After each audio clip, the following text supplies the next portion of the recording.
Some loves are destined to burn bright, but fades too soon, leaving behind a warmth that lingers forever. In the sleepy town of North Fork, life unfolded slowly. The streets were lined with cobbles, the air carried the scent of blooming jasmine, and everyone seemed to know everyone. Among its quiet inhabitants was Isabella, who lived a quiet life. Tucked away in the corner of a world she found both beautiful and lonely, Isabella's life was as predictable as the rising sun. She was an artist. Her days were spent in her art studio, a dreamer who painted the world not as it was, but as it could be.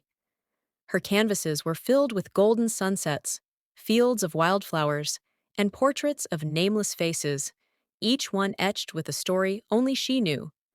Yet, behind the vibrant colors and soft strokes lay a heart yearning for connection. She dreamed of a love that would inspire her the way her art inspired others.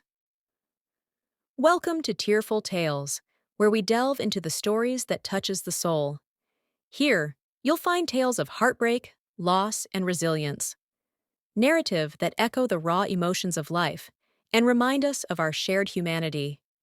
Each story is a window into moments of sorrow, but also a journey of strength and reflection. Prepare to feel, reflect, and connect with the profound beauty in life's most vulnerable moments.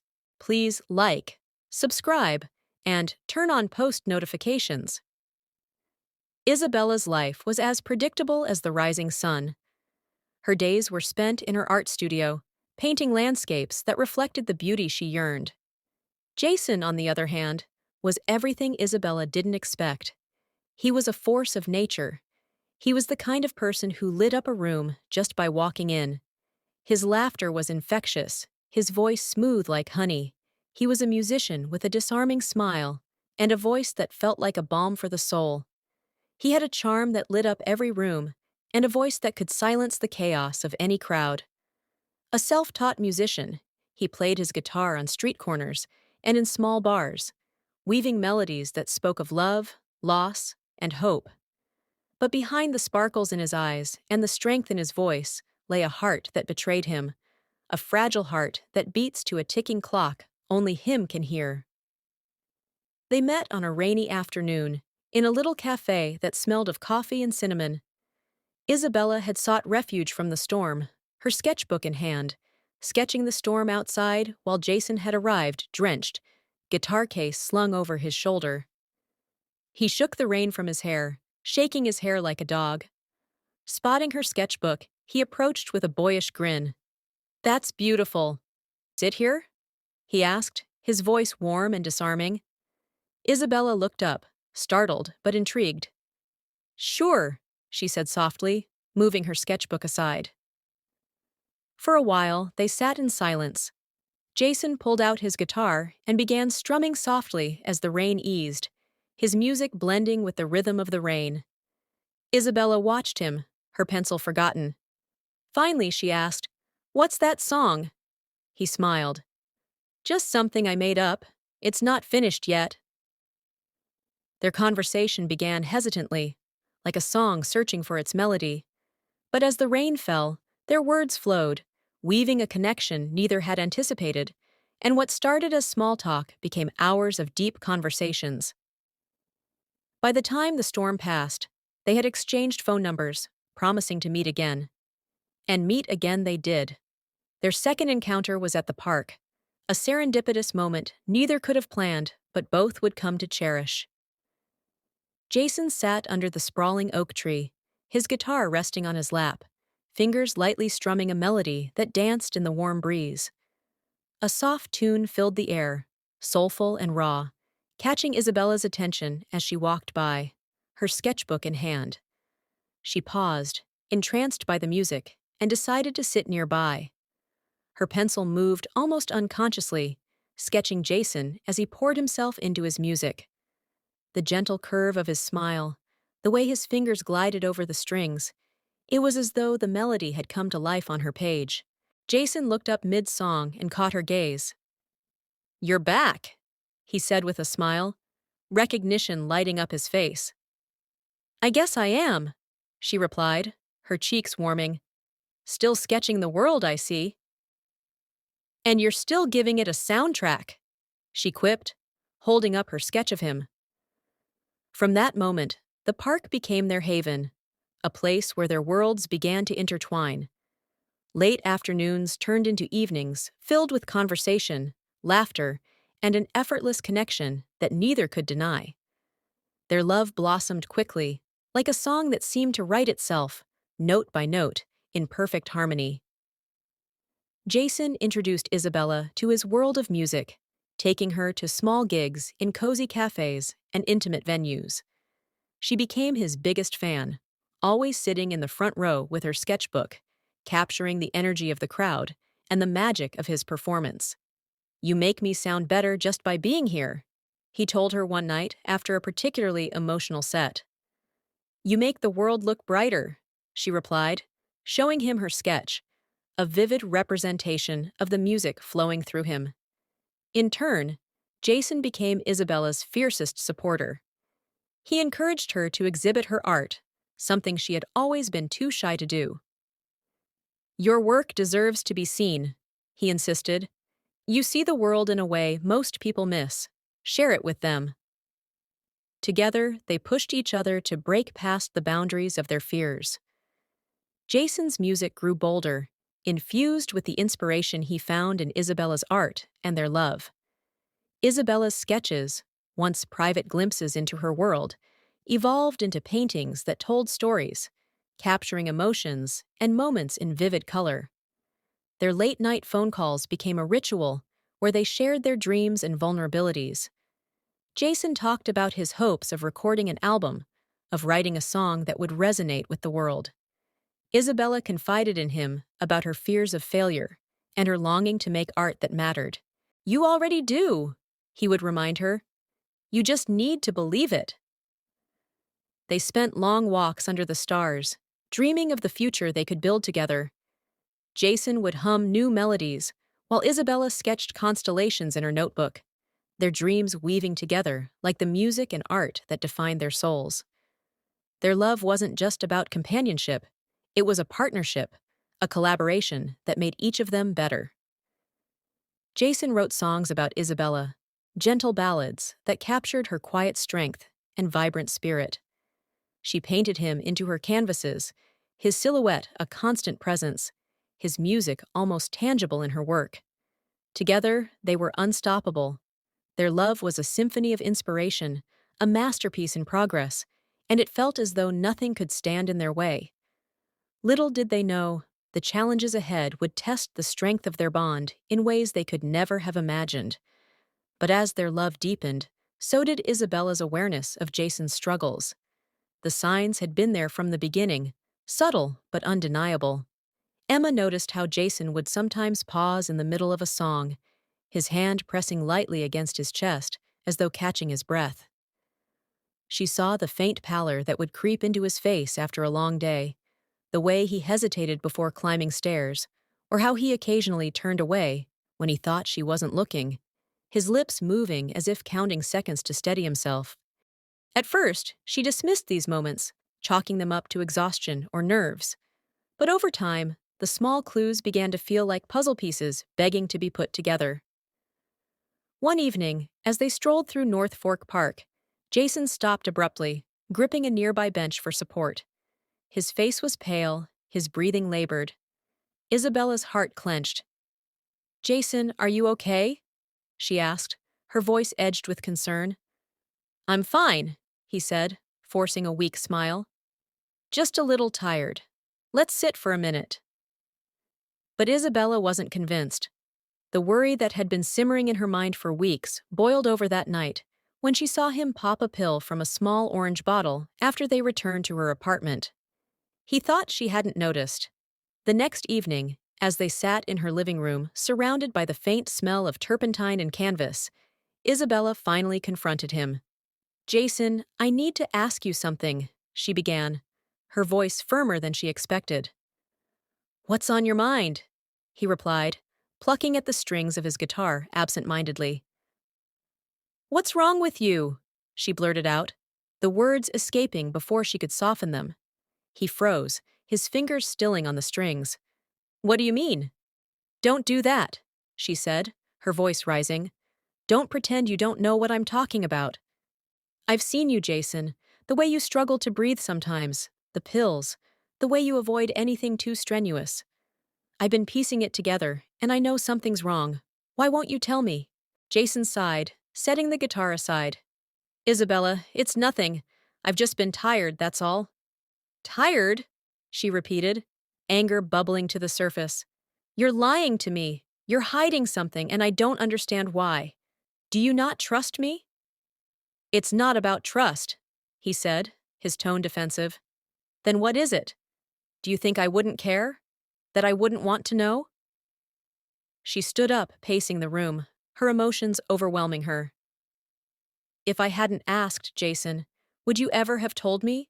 Or were you just going to let me figure it out when it was too late? Isabella, stop, he said, his voice sharp now. No, I won't stop, she snapped. I deserve the truth, Jason. If you love me, you'll tell me what's going on. For a long moment, the room was silent, except for the faint hum of the heater. Jason looked at her, his expression pained, and finally, he relented. I was born with a congenital heart defect, he said, his voice barely above a whisper. It's something I've lived with my whole life. The doctors didn't think I'd live past 10, but I've beaten the odds. Every year, I've beaten the odds. Isabella froze, the weight of his words hitting her like a tidal wave. Your heart? It's failing, he continued, his gaze fixed on the floor. The surgeries, the medications, they've helped, but my heart's getting weaker. There's no cure, Isabella. No miracle waiting around the corner. She sank into the nearest chair, her breath hitching. Why didn't you tell me? Because I didn't want you to look at me like you're looking at me now, he said, his voice breaking. Like I'm broken, like I'm something fragile that could shatter at any moment. Isabella's tears came, hot and uncontrollable. Jason, I don't care if you're fragile. I care that you didn't trust me enough to share this with me. Do you know how much it hurts to think you were going through this alone? I wasn't alone, he said softly. I had you. But I didn't even know, she cried. How can we build a life together if you keep something like this from me? He moved to kneel in front of her, his hands reaching for hers. Isabella, I didn't want to burden you. You're this incredible, vibrant force, and I didn't want my condition to dim your light. I wanted to give you happiness, not heartache. She shook her head, tears streaming down her face. You don't get to decide what I can or can't handle, Jason. I love you. Do you understand that? I love you, and I want to be here for you, no matter what. Ah, I was scared, he admitted, his own tears falling now. Scared that you'd leave. Scared that you'd feel trapped. Scared of what's coming. Isabella pulled him into her arms, holding him tightly as they both wept. I'm not going anywhere, she whispered fiercely. We'll face it together, Jason. No matter how hard it gets, I'm staying. That night marked a turning point in their relationship. The confrontation was raw, painful, but necessary. Jason had opened up, and Isabella had chosen to stay, even as the weight of his reality settled heavily on her shoulders. Their love deepened in ways neither of them could have imagined, forged in the fire of truth and vulnerability. But the road ahead was one they knew would test them in ways they could never fully prepare for. From that moment on, they lived as though every day could be their last. Their love was fierce and urgent, filled with stolen moments and bittersweet beauty. Their love became a rebellion against the ticking clock. They created memories like they were racing against time, impromptu road trips to places they had always dreamed of, nights spent dancing in their living room to the sound of his guitar, made midnight runs to watch the stars from the hilltop, mornings filled with laughter over burnt pancakes. They made plans for a future they knew might never come, not out of denial, but out of hope. But the reality of Jason's condition couldn't be ignored. Jason's health began to decline rapidly. Some days, he was his usual vibrant self, strumming his guitar and filling the room with laughter. Other days, he could barely get out of bed. The simplest task became monumental challenges. walking upstairs, standing for too long, even laughing too hard. Isabella became his caretaker, though she never thought of it as a burden. She learned to recognize the signs of his fatigue, the moments when his breathing grew shallow or his lips turned a faint shade of blue. She memorized his medications and drove him to endless doctor appointments. But no matter how much they tried, the prognosis remained the same. Jason's heart was failing, and there was nothing more they could do. When the pain in his chest was so severe that Isabella felt helpless, she researched treatments, consulted specialists, and begged the universe for more time. Jason, ever the optimist, would smile and say, "Let's just focus on today." The hospital became their second home, and Isabella never left his side. She painted while he slept, filling the sterile room with color and life. On good days, he would hum softly as she worked, his voice a fragile echo of the man he had once been. On bad days, she held his hand and whispered stories of their love, reminding him of every moment they had shared. Despite the worsening condition, Jason refused to let his illness define him. He wrote songs for Isabella, pouring his love into every lyric. He insisted they take short trips, even if it meant resting every hour. One winter evening, as snow blanketed the world outside the hospital window, Jason asked her to bring his guitar. "I have one last song," he said, his voice weak and resolute. With trembling fingers, he played a melody that was both haunting and beautiful. "You're my heart, my song, my light. In your arms, I've found my fight. If tomorrow takes me away, remember my love will never fade. You're my heartbeat, my reason, my light. You make the dark feel like day and the wrong feel right. If I don't wake tomorrow, don't cry. Just know I loved you every moment of my life. You're my reason, my breath, my fight. In your arms, I've found my light. If tomorrow takes me away, know that I loved you every day." Tears streamed down Isabella's face as he finished the song. She clung to him, the weight of his words sinking into her heart. "You can't leave me, Jason," she whispered. "I can't imagine a world without you." "I'm not leaving," he said, pulling her close. "I'll always be here, Bella. In the music, in your heart. Always." But Jason's body could no longer keep up. As spring arrived, Jason's condition worsened. His body could no longer keep up. One evening, after a quiet dinner, he collapsed in her arms. His breathing was shallow, his face pale. Isabella called for an ambulance, her hands trembling as she held him close. "Stay with me, Jason," she begged, her voice breaking. Jason's breathing became shallow, and he looked at her with those familiar eyes, filled with love and regret. "I'm sorry," he whispered. "I promised you forever." And he looked at her with eyes, filled with love and regret. "I'm sorry," he whispered, his voice barely a breath. "I promised you forever, and I can't give it to you." Isabella held him close, tears streaming down her face. "Don't say that," she whispered back. "We have today, and today, I love you with everything I have." At the hospital, the doctors tried everything, but despite their best efforts, the inevitable came. Jason's heart had given all it could. Isabella sat by his side, her hand clutching his as the machines beeped softly around them. Jason opened his eyes one last time. "I'm sorry," he whispered. "I wanted forever with you. I wanted to give you more."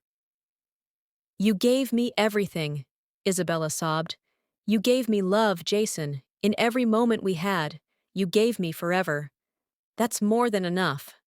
With those words and a faint smile, Jason closed his eyes, leaving Isabella in a world that suddenly felt unbearably quiet. Isabella was left to face the world without the one person who had made everything brighter, everything possible. The love they had fought so hard for seemed to slip through her fingers like sand. In the days that followed were a blur of grief and emptiness. She couldn't paint. The colors felt too bright for a world without him. She couldn't listen to music. Every note reminded her of him. The world felt like a hollow shell for Isabella. Time seemed to stretch endlessly, each hour heavy with grief and emptiness. The vibrant colors she once loved, crimson sunsets, golden fields, the deep blue of a starlit sky, now seemed too bright, too alive for a world that no longer held him. Her apartment, once filled with the sound of Jason's guitar and his rich, laughter-filled voice, was eerily silent. The absence of him was deafening. His guitar sat in the corner, its strings untouched, and his favorite jacket still hung on the back of a chair. She couldn't bring herself to move it. The paintbrushes on her desk lay gathering dust. Isabella couldn't face her canvases. Every stroke of color seemed to mock her pain. How could she create beauty in a world where the most beautiful part of her life was gone? The palette that had once been her sanctuary now felt foreign, its hues too bright and cheerful for the darkness she carried inside. She tried to find solace in music, but every note felt like a dagger to her heart. Jason had infused music into their lives, singing softly as she painted, strumming his guitar in the middle of the night when inspiration struck, humming absent-mindedly as he cooked breakfast. Now, each melody, each lyric, was a painful reminder of the love they had shared, and the silence that had replaced it. Sleep became elusive. Nights stretched into endless hours of staring at the ceiling, her mind replaying moments of their time together. She remembered how his eyes sparkled when he played her his newest song, how his hand fit perfectly in hers, how he whispered, "You're my everything, Isabella," in those quiet moments before sleep claimed them. But the memories, while cherished, became a double-edged sword. They brought warmth, but also a crushing reminder of what she had lost. One evening, as the sun dipped below the horizon and the room was bathed in golden light, Isabella found herself standing in front of one of Jason's notebooks. It was filled with his handwritten lyrics, some unfinished, others complete. She ran her fingers over the pages, tracing his words, imagining his voice bringing them to life. She sank to the floor, clutching the notebook to her chest. "Why did you have to leave me, Jason?" she whispered into the empty room. The only answer was the faint hum of the wind outside. Yet, even in the depths of her sorrow, Isabella knew she had been blessed. Jason had given her something rare, something most people searched for their entire lives. His love had been profound, all-consuming, and transformative. It had shown her a depth of emotion she had not known she was capable of. She remembered his words during one of their final conversations. "You'll always be my song, Bella. Even when I'm gone, I'll still be here in your heart." It was not an instant realization, but over the weeks and months that followed, Isabella began to feel the truth in his words. Though Jason was no longer by her side, his love was imprinted on every part of her being. It was in the way she looked at the world, the way she carried herself, and the way she would someday find the strength to pick up her brush again. One rainy afternoon, Isabella returned to the cafe where they had first met. She brought her sketchbook, now untouched for months, and opened it to a blank page. For a long time, she simply stared, the memories flooding back, the way Jason had smiled at her, the way his eyes lit up when he talked about his music, the way he had filled her life with color and light. Then, slowly, she began to draw. Her pencil moved with a purpose she had not felt in what seemed like an eternity. Line by line, she brought Jason to life on the page, his warm smile, his unruly hair, his beloved guitar. As the rain tapped softly against the window, Isabella felt a flicker of warmth in her chest. Jason was gone. But he was not truly lost. He was in her art, in the music they had shared, in every memory that made her heart ache and swell with love. And while the ache of losing Jason never truly disappeared, Isabella carried his memory like a quiet symphony, always playing in the background of her life. His love had shaped her, and in many ways, it continued to guide her. Because some loves, no matter how brief, leave a mark so profound that they echo forever. She whispered to the drawing, "You will always be my song, Jason. Always."